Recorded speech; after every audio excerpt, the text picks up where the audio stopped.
नमस्कार, स्वागत है आपका आईटीपी न्यूज़ में। मैं हूं आपके साथ महिमा। जिस तरीके से हमने पहले देखा था कि जेएमएम और कांग्रेस यानी कि गठबंधन सरकार, झारखंड की गठबंधन सरकार के बीच में खटपट का माहौल था, वहीं कल के दिन 15 अगस्त के मौके पर रामेश्वर उरांव यानी कि कांग्रेस के अध्यक्ष ने जेएमएम की तारीफ की है, हेमंत सरकार की उपलब्धियाँ गिनाई हैं।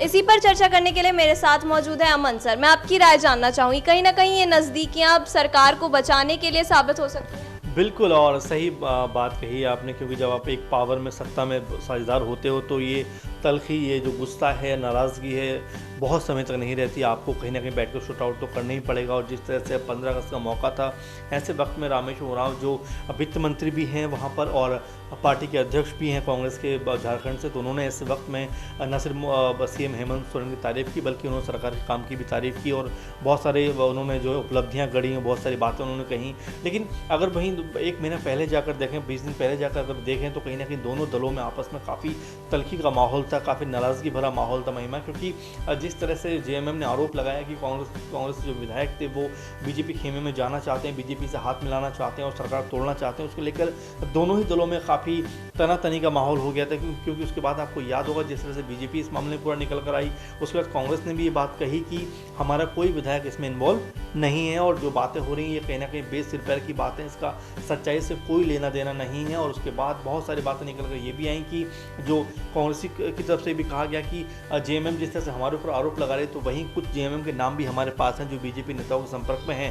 यानी कि आपस में दोनों दलों में भी तनातनी का माहौल था, क्योंकि दोनों ही दल एक दूसरे के ऊपर जो है सरकार गिराने का कहें या यूँ कहें कि बीजेपी से मिलने का आरोप लगा रहे थे लगातार। और इस बात पे काफ़ी नाराज़गी दोनों दलों में देखी जा रही थी, बड़े बड़े बयान निकल कर सामने आ रहे थे। लेकिन हाँ, उस वक्त जिस तरह से माहौल था, उसके बाद धीरे धीरे माहौल शांत होना शुरू हुआ और एक बार फिर जिस तरह रामेश्वर उरांव का ये बयान सामने निकल कर आता है कि हेमंत सोरेन अच्छा काम कर रहे हैं, हेमंत सोरेन बेहतर काम कर रहे हैं, हेमंत सोरेन जो है राज्य को अच्छे से आगे लेकर जा रहे हैं, दर्शाता है कहीं ना कहीं दोनों ही दल अब एक साथ फिर उसी मंच पर आना चाहते हैं जिस मंच से उन्होंने शुरुआत की थी। यानी कि दोनों की अंडरस्टैंडिंग एक बार फिर बनती हुई सी नज़र आ रही है। लेकिन क्या वाकई ऐसा है या ये सिर्फ वक्त या मौके की नज़ाकत को देखते हुए सब किया जा रहा है? ऐसे में कांग्रेस का पक्ष क्या वाकई जो उन्होंने रखा था वो अब थोड़ा सा उससे पीछे हट रहे हैं, या जेएमएम ने जिस तरह के आरोप कांग्रेस पर लगाए थे वो थोड़ा सा पीछे हट रहे हैं? तो दोनों ही दल कहीं ना कहीं जो पुरानी बातों को भुलाकर एक साथ फिर आ रहे हैं। तो ये देखने को यही मिलेगा कि जो कयास लगाए जा रहे थे कि कांग्रेस समर्थन वापस ले सकती है, कांग्रेस जो है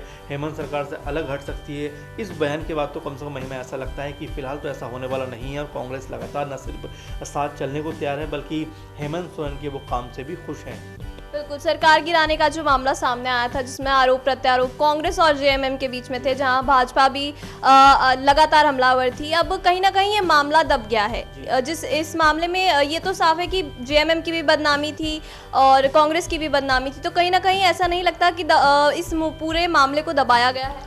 देखिए बिल्कुल, और मैं वही कह रहा हूँ कि जिस तरह से मामला उभरा था, लगा था कि बहुत कुछ इसमें हो सकता है, कांग्रेस शायद समर्थन वापस ले सकती है, कांग्रेस कुछ विधायक पार्टी छोड़ सकते हैं और तमाम सारी बातें इसमें होती रहीं। लेकिन कुल मिलाकर आपने सही कहा, उसकी जैसे जैसे इन्वेस्टिगेशन पुलिस का बढ़ा, जांच बढ़ी, उसके बाद ये मामला धीरे धीरे ठंडा होता चला गया। इसमें जो बहुत सारे बयानबाजियाँ पहले हुई थी, बहुत सारे जो एक दूसरे पर आरोप प्रत्यारोप किए गए थे, उसमें भी कहीं कमी देखने को मिली। और उसके बाद जाकर अब अगर बात करें तो मामला कहीं ना कहीं पूरी तरह से ठंडा हो गया। अब कोई इस पर बात नहीं करना चाह रहा है। पुलिस इन्वेस्टिगेशन भी निकलकर अब बहुत सारा निकलकर सामने नहीं आया, क्योंकि कई ऐसा कहा जा रहा था महिमा कि बहुत सारे नाम जो है निकलकर सामने आए और पुलिस के पास है, लेकिन वो नाम भी खुलासा नहीं उनका हो सका और अभी तक वो जो पुलिस के पास ही सुरक्षित हैं एक तरीके से। तो ये कहा जा सकता है कि शायद दोनों ही दल नहीं चाहते होंगे नाम बाहर निकल कर आए, ये नामों पे जो एक तरीके से उनकी पार्टी की बदनामी हो। वो नाम कौन हो सकते हैं, क्योंकि कई सारे लोग इसमें शक के घेरे में थे। कांग्रेस की अगर बात करें तो जो है जिस तरह से आलमगीर से बाद में तमाम विधायक मिले भी, चाहे वो अम्बा प्रसाद की बात करें, इरफान की बात करें,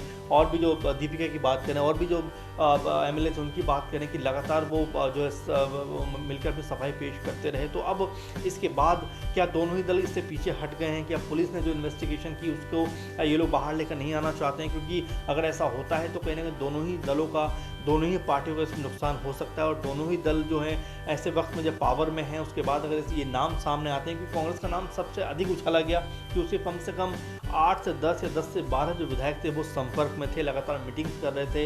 ये तो ऐन वक्त पे पता लग गया और जिस तरह 3 लोग गिरफ्तार हुए उसके बाद ये बात निकल कर सामने आई कि जो कांग्रेस के विधायक हैं वो पार्टी से हटना चाहते हैं, तोड़ना चाहते हैं और इसके पीछे जो पूरा खेल रचा गया वो बीजेपी ने रचा। इसमें कुछ महाराष्ट्र के लोगों का भी नाम सामने आया, दिल्ली के होटल में मुलाकात हुई, ये बात भी सामने आई, यानी कि बहुत सारे तथ्य भी इसमें कहने के लिए निकल कर सामने आए। लेकिन अब अगर देखें महिमा, तो ऐसा कोई भी तथ्य नहीं है जिसके ऊपर बात की जा रही हो, जिसके ऊपर जो है कहीं ना कहीं ये कहा जा रहा हो कि भाई जो पूरा का पूरा षड्यंत्र प्लान रचा गया था वो बीजेपी की तरफ से रचा गया था, वो भी मामला ठंडा होता हुआ नजर आ रहा है। क्योंकि लगातार जिस तरह जेएमएम के जो प्रवक्ता है उन्होंने काफ़ी एक तरीके से कहें कि बुलंद आवाज़ में अपनी जो है बात रखी थी, लेकिन वो बात भी वहीं की वहीं खामोश हो गई, दब गई, अब उसके ऊपर वही बात नहीं कर रहे। तो यानी कि अभी पूरा मामला दबता हुआ नजर आ रहा है। ऐसे वक्त में जब दोनों ही पक्षों की तरफ से इस पर कोई बात नहीं कर रहा है तो रामेश्वर उरांव को लगा होगा कि 15 अगस्त का मौका है, क्यों ना इस तरह का बयान दिया जाए जिससे दोनों ही दल जो है एकजुट हो गए, दोनों ही दल एक साथ आकर बैठें और जो तलखियाँ, जो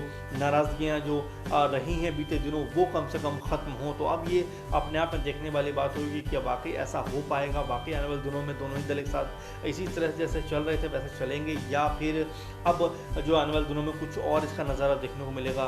फिलहाल ये दूर की कौड़ी है, लेकिन हाँ ये कहना मैं ज़रूर इसमें चाहूँगा ज़रूर कि अब दोनों दल साथ में आ रहे हैं, दोनों दल एक साथ खड़े होना चाहते हैं और कहीं ना कहीं अपने जो पुरानी ऐसे नाराज़गी उसको ये दोनों दल भुलाना चाहते हैं। बिल्कुल, झारखंड में जो कांग्रेस और जेएमएम के बीच टकराव की स्थिति थी वो धीरे धीरे कम हो रही है। इस पर आपकी क्या राय है, हमें कमेंट बॉक्स में कमेंट कर ज़रूर बताइए। फिलहाल के लिए बस इतना ही। ज़्यादा जानकारी के लिए बने रहिए हमारे साथ।